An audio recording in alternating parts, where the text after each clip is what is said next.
New York Times is reporting, and again, these are New York Times sources.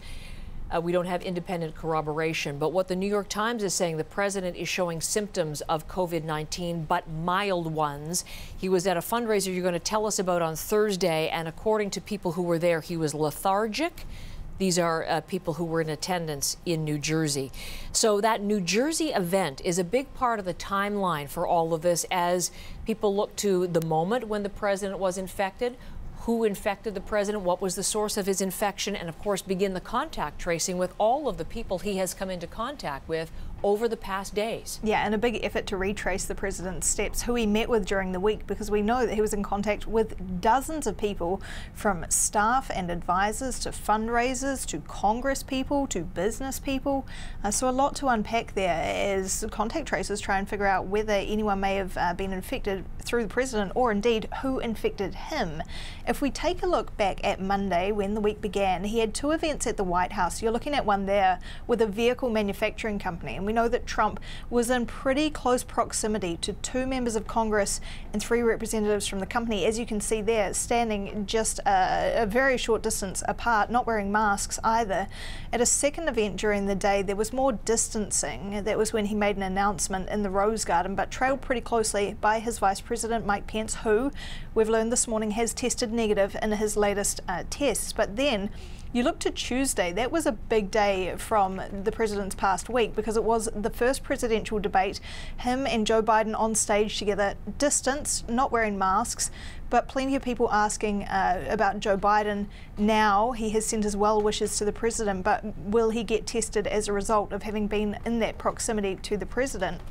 Something interesting to note here, both that Hope Hicks, the White House aide who has also been infected, was traveling with Trump on that day, as were members of Trump's family. They were in the audience there, his children, his senior staff, not wearing masks. And what we've learned this morning from the moderator of that debate, Chris Wallace, Fox News host, is that they were allegedly offered masks but refused to wear them. Take a listen to what he said on Fox News.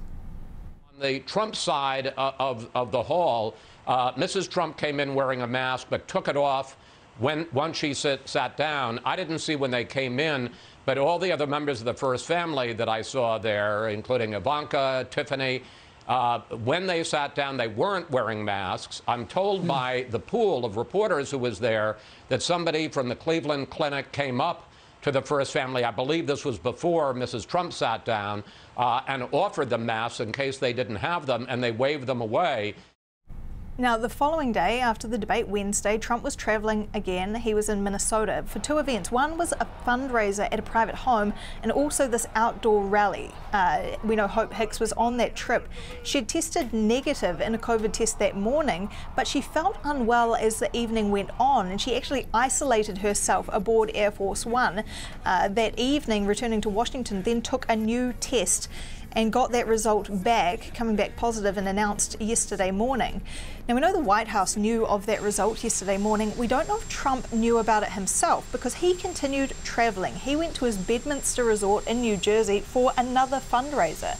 And as we're learning from multiple reports, he had pretty close contact with dozens of people at that event, did not wear a mask, many people not wearing masks, and he posed for photo ops up to 30 seconds or around that with a number of people. Several of his aides didn't accompany him on that trip because they had been in close proximity to Hope Hicks previously, but the president, also in close proximity, continued to travel. Then, hours later, telling Fox News that he and his wife had got tested, and following that, this tweet, early hours of this morning, that they have tested positive.